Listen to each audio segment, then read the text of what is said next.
स्वाती. आजच्या या व्हिडिओमध्ये आपले स्वागत आहे. आज आपण स्टँडर्ड 8 जनरल सायन्स यामधील इनसाइड द ॲटम हा टॉपिक पाहणार आहोत. त्यातील पुढचा भाग आपल्याला पाहायचा आहे. मागच्या व्हिडिओमध्ये आपण इनसाइड द ॲटममधील Dalton's atomic theory, Thomson's plum pudding model आणि Rutherford scattering model of atom हे अभ्यासलेलं आहे. आजच्या या व्हिडिओमध्ये आपल्याला Bohr's stable orbit atomic model 1913 हे आपल्याला अभ्यासायचं आहे. Bohr's stable orbit atomic model. In the year 1913, Danish scientist Niels Bohr explained the stability of atom by putting forth stable orbit atomic model.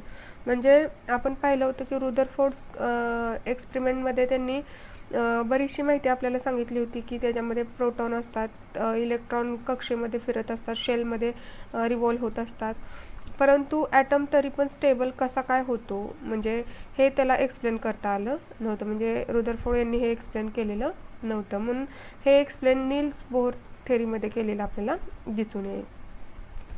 The important postulate of Bohr atomic model are as follows. पहिला आपण postulate, त्याचे काही postulate आहेत महत्त्वाचे, ज्या properties गुणधर्म आहेत त्या ज्या थेरीमध्ये मांडलेल्या आहेत त्या आपण पाहूया. The electrons revolving around the atomic nucleus lie in the concentric circular orbit at a certain distance from the nucleus. म्हणजे जे इलेक्ट्रॉन आहेत ते इलेक्ट्रॉन काय होतात, रिव्हॉल्व होतात. आता इथं जर आपल्याला काढून बघायचं म्हणलं तरी आपल्याला लक्षात येईल. समजा ही कक्षा काढलेली आहे अशी आपण. या कक्षेमध्ये काय होतं, हे इलेक्ट्रॉन जे आहेत ते काय होत असतात, फिरत असतात. हा समजा इलेक्ट्रॉन आहे. हा इलेक्ट्रॉन काय होतो, या कक्षेमध्ये काय होत असतो, फिरत असतो आणि इथं मध्ये सेंटरला न्यूक्लियस असतो. The electrons revolve around the atomic nucleus, lie in the concentric circular orbit at a certain distance from the nucleus. या न्यूक्लियसच्या सर्टन डिस्टन्सवर ह्या शेल्स असतात आणि ह्या शेल्समध्ये काय होत असतात, इलेक्ट्रॉन्स रिव्हॉल्व होत असतात. Energy of an electron is a constant while it is in a particular orbit. म्हणजे जी इलेक्ट्रॉनची एनर्जी असते ती कशी असते, कॉन्स्टंट. म्हणजे ज्या पर्टिक्युलर ऑर्बिटमध्ये असते त्या ऑर्बिटप्रमाणे त्याची एनर्जी जी असते ती कशी असते, कॉन्स्टंट किंवा स्थिर असते असं आपण म्हणू शकतो. त्यानंतर पुढचा जो पॉईंट आहे तो आपण बघूया. पुढे काय सांगितलेलं आहे, तिसरा point. When an electron jumps from an inner orbit to an outer orbit it absorbs energy equal to the difference of its energy level. म्हणजे ज्यावेळेस इलेक्ट्रॉन जम्प करतात, आता मग अशी काढल्या पद्धतीने पहिली कक्षा असेल, त्यानंतर दुसरी कक्षा असेल, पहिल्या कक्षेतून दुसऱ्या कक्षेमध्ये ज्यावेळेस किंवा ऑर्बिटमधनं ज्यावेळेस ते जम्प करतात ते काय करतात, इट ॲब्सॉर्ब्स एनर्जी. ते एनर्जी जी आहे ती काय करत असतात, ॲब्सॉर्ब करत असतात. महत्त्वाचं आहे हे बघा. एनर्जी केव्हा ॲब्सॉर्ब करतात, ज्यावेळेस ते इनर ऑर्बिटमधून आउटर ऑर्बिटमध्ये जम्प करतात. इक्वल टू आणि केवढी energy, equal to the difference of its energy level. म्हणजे त्यांचा फरक किती आहे एनर्जी लेवलचा, तेवढीच ती एनर्जी काय करत असतात, ॲब्सॉर्ब करत असतात. And when it jumps from an outer orbit to inner orbit it emits energy equal to the difference of its energy level. त्या दोनमध्ये एनर्जी लेवलचा डिफरन्स किती आहे तेवढीच ती एनर्जी काय करत असतात, इमिट करत असतात. इमिट म्हणजे उत्सर्जित करतात, ॲब्सॉर्ब म्हणजे शोषून घेतात. म्हणजे ज्यावेळेस आतून बाहेरून आत येतात त्यावेळेस काय होतात, एनर्जी इमिट्स करतात आणि ज्यावेळेस आतून बाहेर पडत असतात त्यावेळेस एनर्जी काय करतात, ॲब्सॉर्ब करत असतात. अशा पद्धतीने इलेक्ट्रॉन्स जे आहेत ते एका कक्षेतून दुसऱ्या कक्षेत काय करू शकतात, फिरू शकतात किंवा जंप करू शकतात. त्यानंतर पुढे आपल्याला इथं डू यू नो मध्ये काय दिले बघा.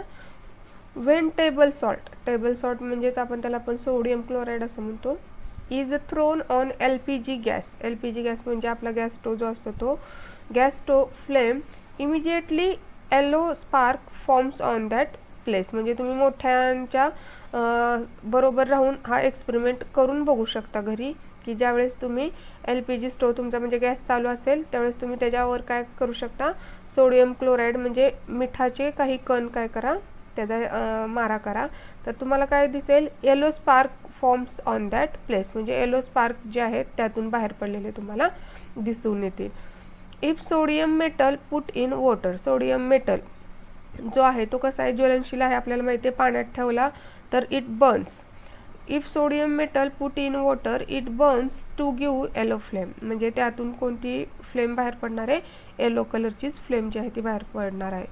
On road sodium vapour lamp give yellow colour light. म्हणजे रोडवर आपण पाहतो जे सोडियम वेपर लॅम्प असतात त्यातून सुद्धा जी लाईट बाहेर पडते ती कोणत्या कलरची असते, तर येलो कलरची असते आपण पाहतो. From all above example the electron of sodium absorb energy. म्हणजे ह्या तिन्ही एक्झाम्पलमधनं काय लक्षात येते आपल्याला, की जो सोडियम आहे तो काय करतो, एनर्जी ॲब्सॉर्ब करतो and goes to outermost shell. आणि आपण मग वरच्या पॉईंटमध्येच बघितलं होतं केव्हा ॲब्सॉर्ब करतो एनर्जी, ज्यावेळेस तो इनरमधनं आउटरमध्ये जातो. म्हणजे आतील कक्षेतून बाहेरील कक्षेमध्ये तो काय करतो, जंप करतो. From all above example, the electron of sodium absorb energy and goes to the outermost shell and come back to inner shell by emitting energy. आणि पुन्हा आतील कक्षेमध्ये तो परत येतो आणि त्यावेळेस तो एनर्जी जी आहे तो इमिट करतो म्हणजेच उत्सर्जित करतो. The difference of energy level of these two shells of sodium is fixed. आणि यामधला जो डिफरन्स आहे, फरक जो आहे एनर्जी लेवल मधला तो कसा असतो, दोन शेल मधला फिक्स्ड असतो, म्हणजे ठरलेला असतो. This difference is similar to energy of yellow light. आणि हा डिफरन्स कशा इतका आहे, तर तो लाईट जो इमिट करतो कोणत्या कलरची, येलो लाईट जो इमिट करतो तेवढा तो डिफरन्स आहे किंवा तेवढा तो फरक आहे. Therefore, in the above example, same specify yellow light emitted. त्यामुळे ह्या सगळ्या एक्झाम्पलमधून तुम्हाला काय दिसेल, की जी एनर्जी आहे ती काय कोणत्या कलरची बाहेर पडते किंवा कोणती लाईट बाहेर पडते, येलो कलरची लाईट जी आहे ती ह्या तिन्ही एक्झाम्पलमध्ये आपल्याला बाहेर पडलेली आपल्याला दिसून येते. पुढे आपल्याला इथं bore stable orbit atomic model इथं दिलेलं आहे. ह्या काय आहेत, कक्षा आहेत. ह्याला आपण शेल्स म्हणू शकतो, ऑर्बिट म्हणू शकतो, शक्यतो शेल्स म्हणायचं आहे. ह्या ज्या शेल्स आहेत इथं आपल्याला 1 2 3 4 हा जो आहे तो न्यूक्लियस आहे, त्याच्यामध्ये पॉझिटिव्ह चार्ज दिसतोय तुम्हाला.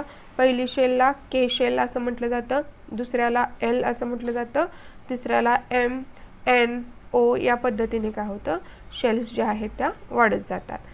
हा जो आहे मध्ये न्यूक्लियस पॉझिटिव्ह चार्ज न्यूक्लियस आपल्याला असलेला दिसून येतो. Some more atomic models were put forth after Bohr's atomic model.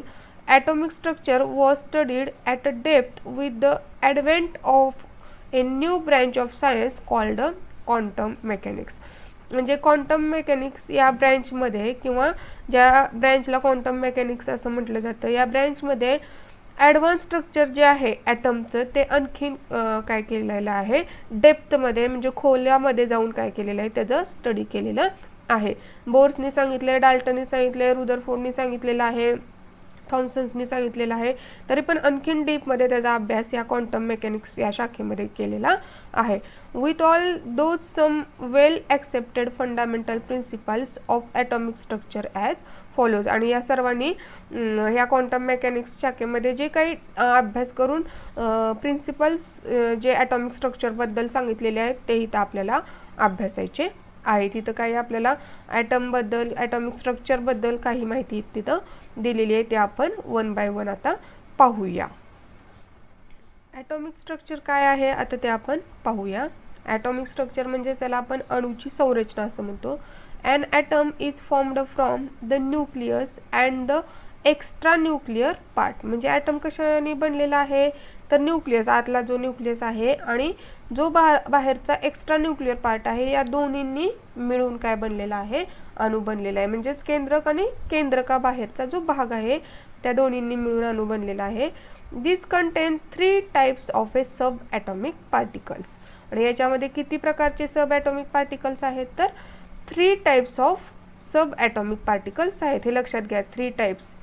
पहिला आपण बघूया, वन बाय वन आपण बघणारच आहे. न्यूक्लियस म्हणजे काय बघा. The atomic nucleus is a positively charged. Atomic nucleus जो आहे तो पॉझिटिव्हली चार्ज्ड आहे. Almost entire mass of the atom is concentrated in the nucleus. म्हणजे ह्या जो इथं न्यूक्लियस दाखवलेला आहे, इथं जो न्यूक्लियस आहे, ह्या न्यूक्लियसमध्ये ऑलमोस्ट ॲटमचं मास जे आहे ते कॉन्सन्ट्रेटेड असतं. Almost entire mass of atom is concentrated in the nucleus. The nucleus contains 2 types of subatomic particles together called the nucleons. आणि ह्या न्यूक्लियस मध्ये 2 टाइपचे सबॲटॉमिक पार्टिकल्स असतात आणि ह्या दोन्हींना एकत्रित मिळून काय म्हटलं जातं, न्यूक्लियॉन्स असं म्हटलं जातं. Protons and neutrons are 2 types of nucleus. आणि ह्या न्यूक्लियस मध्ये काय असतं, प्रोटॉन आणि न्यूट्रॉन हे 2 सबॲटॉमिक पार्टिकल्स आहेत. त्यातला आपण पहिला पार्ट बघूया, proton. Proton is a positively charge subatomic particle in the atomic nucleus. The positive charge on the nucleus is due to proton in it. म्हणजे न्यूक्लियसवर जो पॉझिटिव्ह चार्ज आहे तो कशामुळे, कारण त्याच्यामध्ये काय आहे, प्रोटॉन. प्रोटॉनवर जो चार्ज आहे तो कोणता आहे हे लक्षात घ्यायचं आहे. प्रोटॉनवर जो चार्ज आहे हा प्रोटॉन, त्याच्यावर जो चार्ज असतो तो कोणता आहे, पॉझिटिव्ह आहे, हे आपल्याला लक्षात ठेवायचं आहे. म्हणजे पी त्याचा सिम्बॉल आहे. The positive charge on the nucleus is due to proton in it. A proton is represented by the symbol P. P हा सिम्बॉल आहे. Each proton carries a positive charge of a +1 electron. 1 electron is equal to 1.6 × 10⁻⁻19 coulomb. म्हणजे each proton काय आहे, त्याच्यामध्ये positive charge carry केला जातो. हा +1 charge असलेला आपल्याला दिसून येतो आणि +1 electron is equal to 1.6 × 10⁻⁻19 coulomb. When total positive charge on the nucleus is expressed in the unit, a proton is represented by the symbol P. Each proton carries a positive charge +1 e, means 1 electron.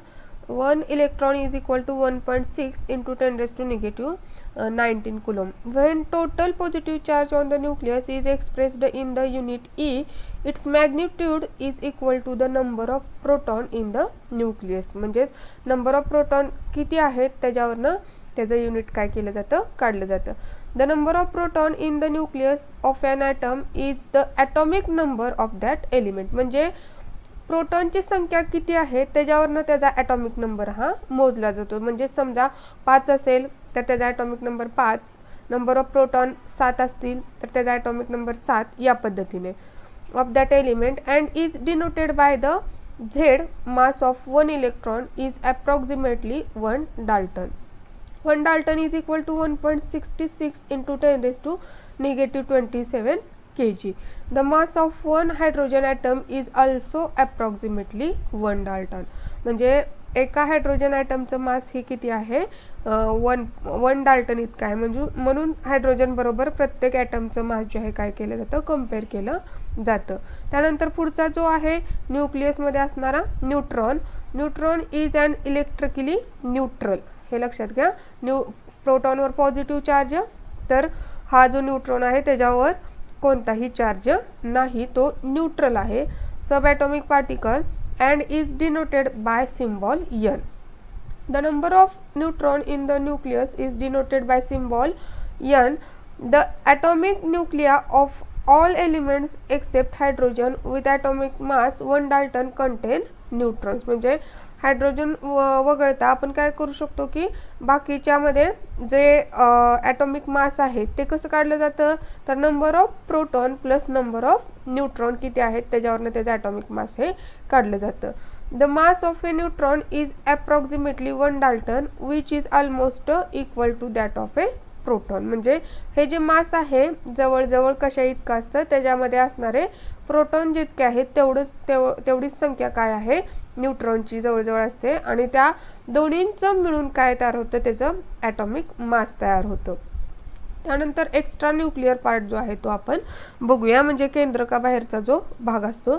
The extra nuclear part in the atomic structure include electron revolving around the nucleus. मग असे आपण बघितलं होतं की हे जे shells आहेत याच्यामध्ये काय होत असतात, इलेक्ट्रॉन्स रिव्हॉल्व होत असतात. And the empty space in between the nucleus and the electron. आणि ही जी मध्ये एम्प्टी स्पेस दिसते मी तुम्हाला दाखवते, हा न्यूक्लियस आहे, ह्या न्यूक्लियस नंतर ह्या शेल्स आहेत आणि याच्यामध्ये ही एम्प्टी स्पेस जी दिसते, हा सर्वांनी मिळून एक्स्ट्रा न्यूक्लिअर पार्ट तयार झालेला आपल्याला दिसून येतो. म्हणजे आपल्याला लक्षात आलं असेल की काय काय आहे ह्या ॲटॉमिक स्ट्रक्चरमध्ये. तर ॲटॉमिक स्ट्रक्चरमध्ये काय बघितलं आपण, हा जो न्यूक्लियस आहे त्याच्यामध्ये काय असतं, प्रोटॉन आणि न्यूट्रॉन असतात. आणि हा एक्स्ट्रा न्यूक्लिअर पार्ट म्हणजे इथं हा जो शेल्स आहे, मध्ये जो गॅप आहे आणि हा न्यूक्लियसचा बाहेरचा जो पार्ट आहे त्याला एक्स्ट्रा न्यूक्लिअर पार्ट असं आपण म्हणतो. त्यानंतर पुढचा पॉईंट आपण बघूया, electron. Electron is a negatively charged subatomic particle and is denoted by symbol E. Proton P, neutron N and electron E.